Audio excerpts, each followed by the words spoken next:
सज्जन वृंद आज आमर श्राद्ध संबंध रे किसी गोटे आलोचना करवा। आम मन में गोटे द्वंद्व सृष्टि हो श्राद्ध संबंध रे आमे कहते आम गया रे पिंड देदेलु, इलाहाबाद रे पिंड देलु, बद्रीनाथ रे आमे पात्री उल्टे देलुनी, एणु आमे श्राद्ध आउ करिबु नाही। यह किंतु यथार्थ नुहे। कौन शास्त्र रे बद्री रे पात्री उल्टे देले श्राद्ध करिबो नाही एमिति लिखा जाय नाही। तारि ऊपर आज आमे आलोचना करिबा। पितृयज्ञर अन्य नाम होची श्राद्ध। सबु शास्त्र रे पितृयज्ञ बा श्राद्ध करिवार विधान सब अछि। कौन शास्त्र रे इलाहाबाद बा गया रे पिंडदान कला परे श्राद्ध न करिवा बोली उल्लेख नाही।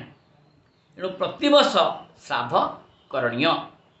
श्राद्ध दिनर नियम है श्राद्ध दिन क्षौर हेब नाही, धोबा घरे लुगा देव नाही, से दिन तैलमर्दन करिब नाही, मत्स्य मांस खाइब नाही, दिन रे सोइब नाही, पान चोबाइब नाही, अश्लील वाक्य कहिब नाही, मिथ्या कहिब नाही, क्रोध करिब नाही, परान्न भोजन करिब नाही, दिन रे थरे खाइब।